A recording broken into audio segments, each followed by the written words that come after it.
think India is ready for technology-driven apps like Hummcare? I think a large amount of the pickup and adoption or even open-mindedness to digital care started during COVID. And what we've actually seen is individuals are looking for convenience now. Right. They're looking for a way to just make healthcare easy, healthcare at home, have that opportunity to be able to connect with a care provider through their phone.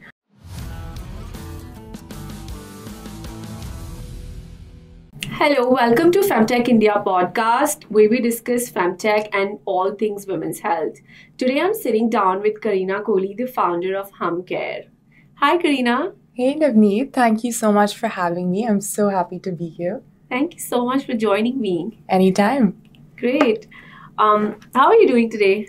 I'm doing good. A busy week as per usual, but hanging in there, taking each day at a time. Right, great. Given your background in management and how did you get into women's health? Tell us a little more about that. Okay, so the journey has definitely been long. I actually developed, an interest and a passion for this space given my own struggles related to my own health with certain women's health related issues. I actually struggled with, a lifestyle issue, PCOS, since I was about 13 or 14. And that was when my interest and my curiosity in this space actually started. Of course, I actually don't have a background in healthcare, so it wasn't my education that brought me here, but my experience. I do have a background in, finance, entrepreneurship, and growing up, I have, been around my family that has taught me how to build businesses in India. I've always, learned from different roles as well. So for me, it was a mixture of my experience, my own struggles, and a lot of learning.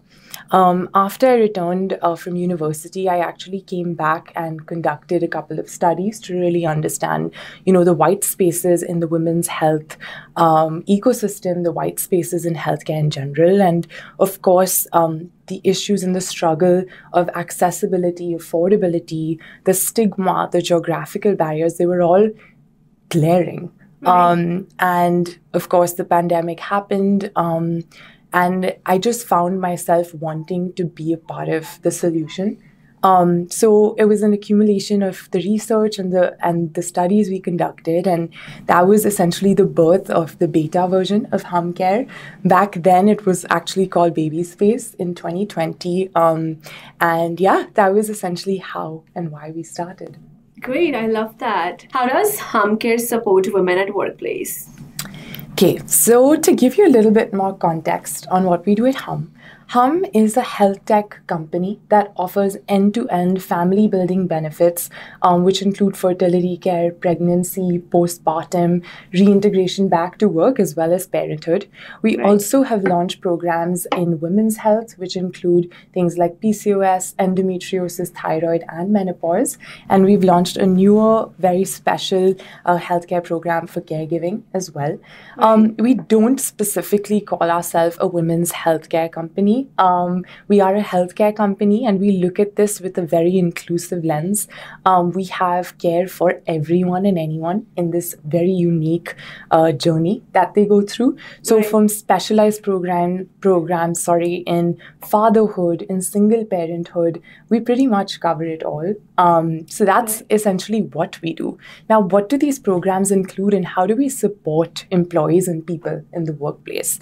Our healthcare programs are continuum care programs and are curriculum-based, which essentially mean that we have built different doctor and expert-built curriculums to provide a guidance tool for you in terms of what you need, what to look for, and where to get the support.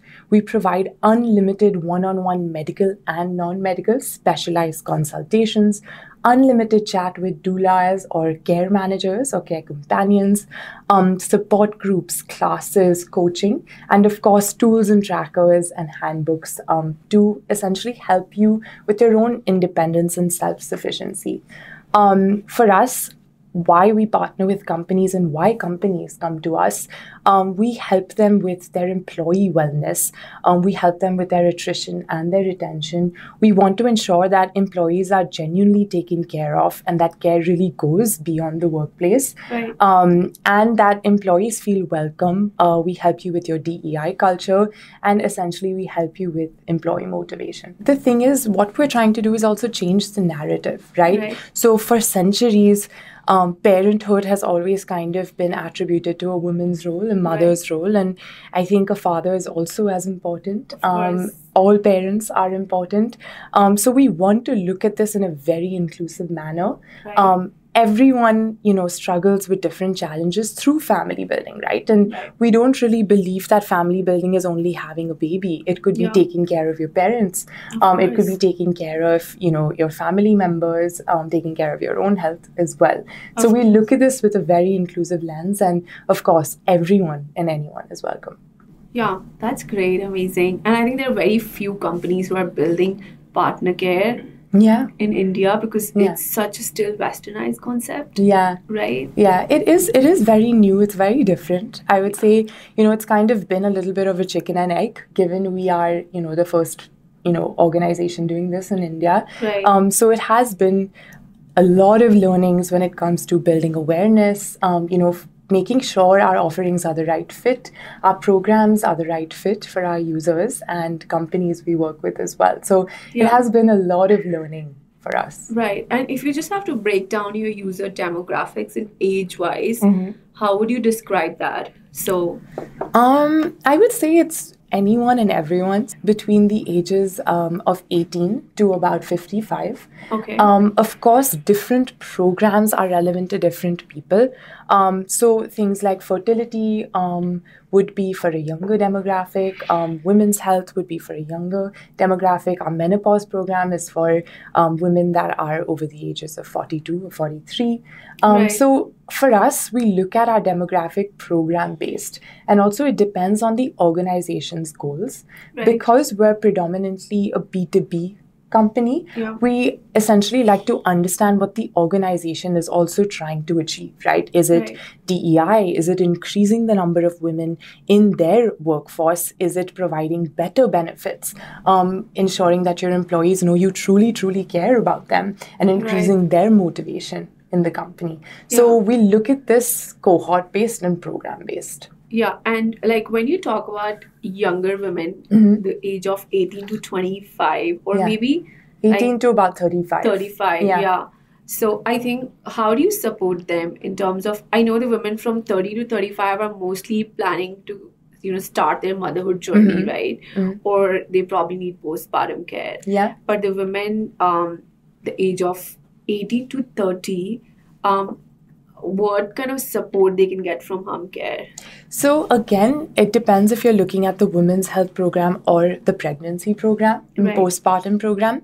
But again, the needs are very, very unique. So whether you need help with endometriosis and you've been struggling, or you have issues with pain and you don't know where it's coming from, whether you are trying to manage PCOS, which is a lifestyle management disorder, of course, maternity, which is pregnancy, postpartum, and coming back to work. So we help you with the medical side of things, but also the non-medical side of things, which I believe is as important, right? I feel like you need the support services, you need nutritional support, you need, endocrinology support, you need mental health support, coaching, you need all of it to kind of provide that holistic care that you need in your stage. So we provide the medical, the non-medical, and everything in between. Do you think India is ready for technology-driven apps like Hummcare?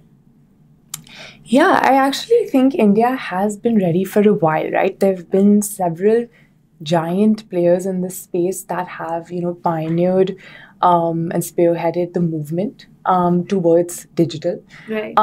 Interestingly, I think a large amount of the pickup and adoption, or even open-mindedness to digital care started during COVID. And what we've actually seen is individuals are looking for convenience now. They're looking for a way to just make healthcare easy, healthcare at home, have that opportunity to be able to connect with a care provider through their phone. The anonymity, the privacy is also super important. And what we've actually seen is specifically in the family building domain, when you have a newborn at home, right? When you are a working parent, time is a luxury that most people don't have. So they're looking for something that makes their life easier. Not a way to actually sit in a line for hours or, find someone to help you take care of your baby or whoever you're providing care for at home. So we've actually seen a lot of adoption and open-mindedness and movement. Of course, I don't think digital should or can ever fully replace the physical. I think it needs to go hand in hand and it should be complementary. And what I mean by that is, while you might have some of your OBGYN consults in person, it's not necessary that all are in person. And I say that with, my own personal experience. I think some experiences, some consults need to happen in person. Certain tests need to happen in person. But everything else that you're able to kind of navigate and manage can totally happen digitally today. Right. And like you started almost 4 years back, right? And you had it's a long journey, of course. How do you see that if you have to look back when you started till now? What has changed?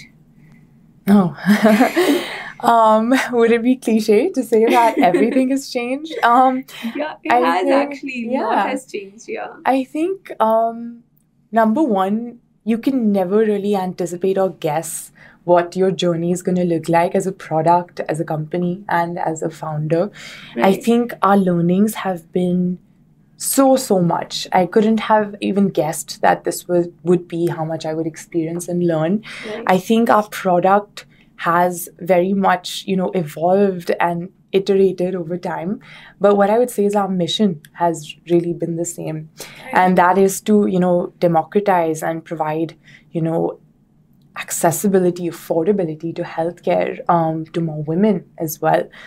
So I would say everything has changed from how we do things, our product offerings, our GTM strategy, just who we are as a company. I think we've all really grown up through this process, and I couldn't be prouder of our team as well.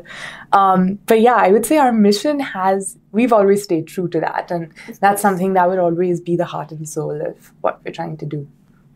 Amazing. And we also see that a lot of brands in India, especially in digital space, they start with digital care and they diversify to product landscape, right? So do you have any future plans launching any products?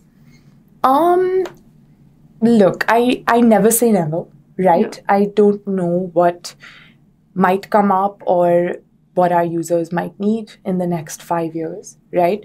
But what I would say is, I think access to primary forms of care and healthcare is the number one need today. I think there is a lot of gaps and white spaces in the market when it comes to accessibility of specialized care, be it lactation support, be it access to a doula or a care provider, postpartum support, which is really neglected globally.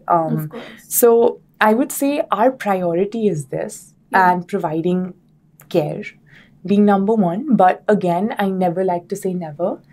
Maybe when we redo this podcast in a couple of years, my answer might be different. But until then, I think this is what we aim to do. Great. Thanks for being honest, though. Yeah, of course. Yeah. So there are a lot of players in the global market, very similar to what you're building, and they are unicorn in the space as well, right? Correct. So how do you see that? Is that being difficult being in Indian market compared to what's happening in global markets? So you're absolutely right. There are incredible global companies and players that are inspiring to us. Definitely, really companies we look up to. Look, every market is different. Every demographic is different. So I think India is so diverse, right? Culturally, we have such a huge population as well. Right. So I wouldn't like to compare us to any other market because we're so different. But that being said, I do think a lot of Western players, the market is a lot more mature than us. I would say it is newer in India. Again, this is a market that is developing. There is a lot of progress. So I would say in the last 2 years, we have been so overwhelmed and grateful for our corporate partners and the companies Right. that are progressing and pioneering in this space. But I do think it is a market that is maturing and Right. developing. And I do think we've come a long way, but we do have, a long way to go. Yeah. And we're very much getting there. So it is a journey. It's also such a different and unique journey because you're trying to cater to different demographics, different cultures, different languages. Right. So that's something that is very important to us to consider. And just to give you an example, at Hum, we are currently in tier 1 and tier 2 cities. But something that very early on we wanted to ensure is that we have doctors and experts. Currently, we have about 180 specialists, but we have over 40 languages that our experts speak. And that was very important to me to ensure Right. that Yeah. we can serve everyone or Yeah. at least close to, everyone. So, do you think that the number of women getting into workforce also that's also contributing to digital care and overall women taking charge of their health now? Absolutely. When we look at diversity in the workforce today, women are only 26% of the workforce, given that we're 50% of the population, right? It's hard to see that kind of discrimination and lack of equality in the workforce. So at Hum, we're actually striving to achieve and improve that number. We see a lot of companies in India today trying to increase the number of women in their workforce, trying to increase diversity in their workforce, which is so heartening to see. Right. Which is why we see a lot of companies looking to have specialized benefits that help, individuals prioritize themselves, prioritize their family, but not let go of their career, not let go of their independence and feel fully supported. So I think just a combination of employers wanting to improve this, Right. looking to diversify, improve their inclusivity, and also individuals now looking at how to take care of themselves, Of course. right? We saw huge movement towards healthcare and looking at preventative and proactive forms of healthcare after the pandemic. So there's definitely a lot of factors that have influenced this, but Yeah. we are seeing so much movement and open-mindedness adoption for these kind of programs now. Yeah, I also love that overall revolution is happening, Yeah, not just in digital space, but yeah, like everywhere, absolutely, absolutely. which is quite empowering. Yeah, it's so good to see. Yeah. Why should healthcare be viewed as a lifestyle but not just treatment? I am a big believer that prevention is better than cure. I think it's very important for one to actually take care of themselves every single day and have that, consistency when it comes to their health and, to be honest, with everything, right? Again, I'm a big believer of the compounding effect of consistency, and I think that really applies to one's health.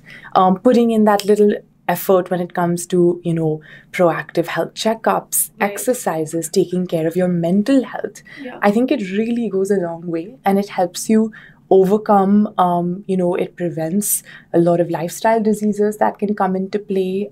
It also prevents a lot of challenges that come into play. So even when you look at your health, a woman looks at her health, taking care of your hormones, doing your regular checkups, a man taking care of his health. Right. And I think no matter who you are, it's very important to kind of prioritize your health, even though you're working, right? And I think as individuals, a lot of times we put ourselves last. I know a lot of women put themselves last. Right. So I think taking care of yourself proactively in a preventative manner, regularizing fitness, regularizing your food intake and making Right. sure you are getting all those nutrients, your body needs enough water, having those regular mental health checkups. I again believe that mental health is essential. I think everyone should have a therapist and someone to talk to even help you manage stress, stressors, burnout, work pressure. So yeah, I think we have to look at this as a lifestyle and look at the long term, the big picture, to Right. kind of prevent challenges that could come up. So we discussed a lot about family building, right? Absolutely. And can you explain a little more? What do you mean by inclusively for family building? Yeah, absolutely. So I think when people look at family building, having a child, I think that is alluding to motherhood specifically. For us, when we look at family building, we look at all aspects. It could be family planning, figuring out if you want to have children, or figuring out your fertility options. Of course, it includes pregnancy, postpartum, fatherhood, single parenthood. But something very important, I believe, that should be included in family building care, and we look at it as family building care, is caregiving, right? So it could be caregiving of your elderly family members. It could be caregiving to a person who's differently abled. All of these things are very, very expensive. Right. Most of these aspects are actually not covered by insurance today, not covered by corporate insurance. And individuals in India typically pay for all of these services out of pocket. And it all adds up, right? Which then essentially makes you not prioritize yourself. What we want to do is look at all of this in an inclusive manner, make sure that all forms of care for your family are taken care of. The medical, again, the non-medical aspects are truly, truly available. Something like caregiving, if you are providing care to an ailing family member, it does take a huge toll on your health, your physical health, your emotional health, your motivation at work. And we're trying to help you manage that and feel less alone and feel more supported. So that's what I mean when we look at this very much in an inclusive manner. We believe that family building is truly a unique journey for everybody, and no one should feel alone through this process. Yeah, totally. Yeah. So, we've spoke a lot about women's health, what you're building at Hummcare. And I think this is the major gap in not just in India, but I would say globally, which is the funding gap, right? So as we said, discussed that you've been in a space for almost 4 years now. And how has your journey been raising funds or, interacting with investors? So very honestly, we didn't try to raise money over the last 4 years, specifically because we were iterating our product and trying to figure out our product market fit, our GTM strategy, understand more about the market before we went there. We are a bootstrap company. We do have some news that would be coming up on the fundraising front soon. Can't really talk about that yet.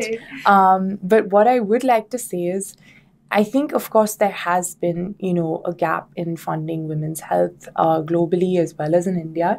But we are seeing a lot of movement in this space, and I don't want to discredit the believers of the space. And we do have a lot of individuals, investors, VCs that are betting on the space, that believe in the market, that believe in the solution.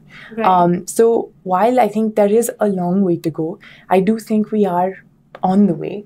And I do think that, more supporters, the better. I think it is an underserved market. I think there is a lot to be done for women's health, for family building care, and for healthcare in general, because it is a priority, and we've all learned that post the pandemic. So yeah, that's what I would like to say. I would like to understand, how do you see that Indian consumers behave towards digital health? So I would say we actually saw a huge shift in consumer behavior post the pandemic. That was a huge transitional period for everyone.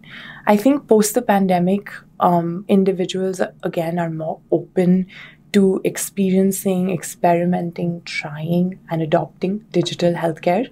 Right. I do think typically one does not prioritize preventative care or lifestyle care, which again I think is very important, and we need to find a way to get there as consumers and people. That is, of course, very important. But I think Right. in the last 4 years, there's been a huge movement towards convenience, towards comfort, towards privacy, towards confidentiality, towards, even taking care of yourself. Right. And those have been the learnings in the last 4 years due to what happened in 2020.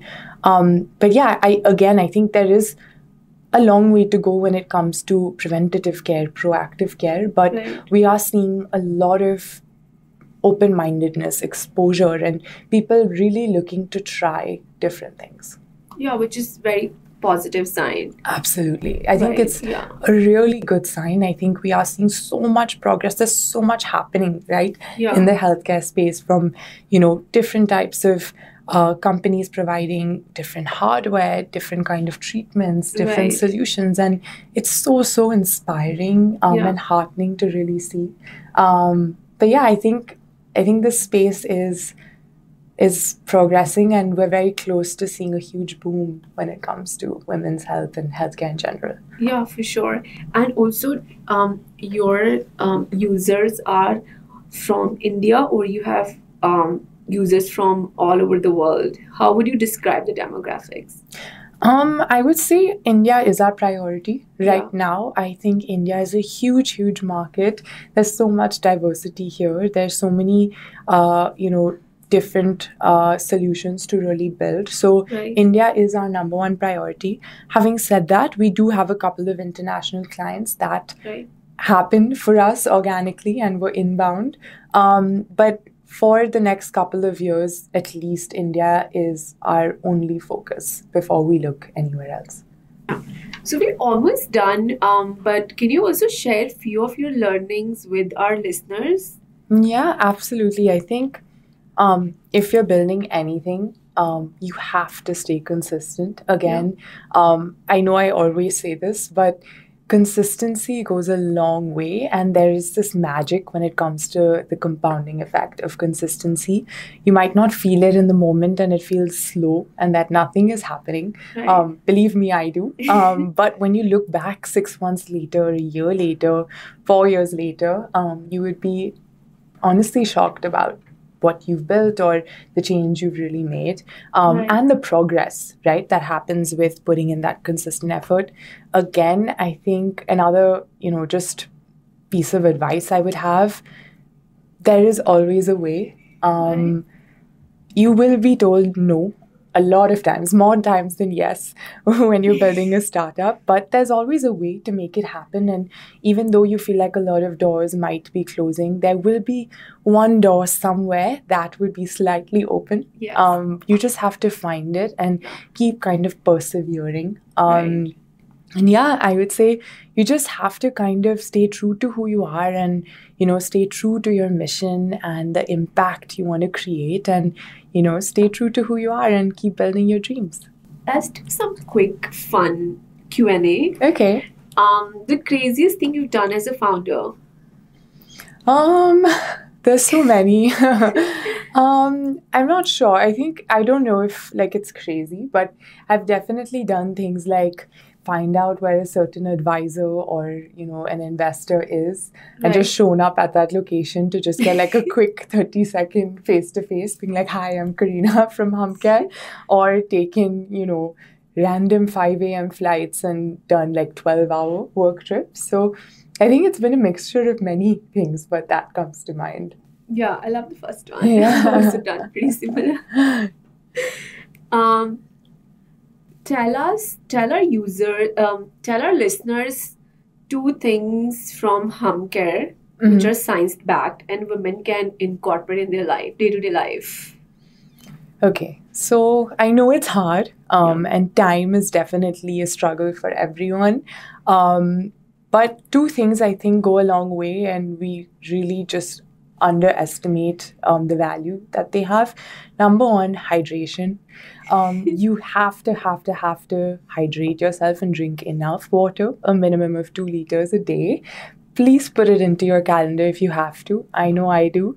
I'm going to do that. Yeah. And the second one I would say is getting some amount of exercise, not just for your physical health, but also for your mental health and your stress. So it doesn't mean you have to do that hour a day or 45-minute workout a day, but even if you can incorporate yoga in your day, Right. go for a walk, get some fresh air, get some kind of exercise, play a sport or swim Right. at least 3-4 times a week. I think that has a huge impact on, of course, your physical health, but mentally you will feel less stressed, you will feel less burdened, less pressure, and that goes a very long way.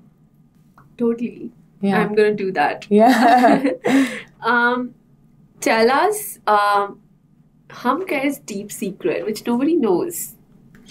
I don't know if it's a secret, Yeah. but what no one knows is, I think 4 years ago when we started, Yeah.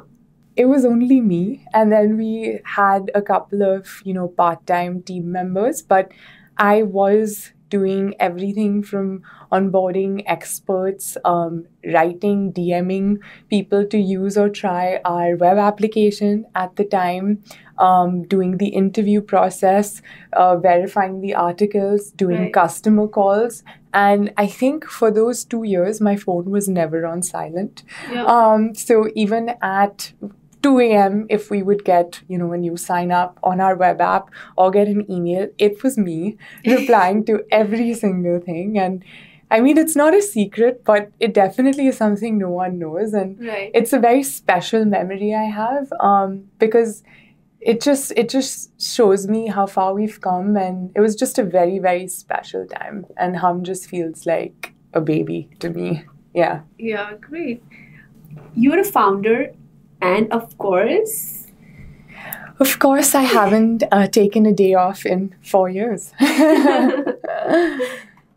Great. Thank you so much, Carina. It was so nice catching up with you and discuss all things women's health, your journey, Hummcare, family planning, and love what you're building for healthcare in India and beyond. And thank you so much again. Thank you so much for having me. And I feel really grateful to be here and to be a part of Femtech India. I think what you're doing and what you're building is really pioneering and creating such goodness in this space in India. And I'm really happy to be here and be a part of your platform. Thanks a lot. Thanks.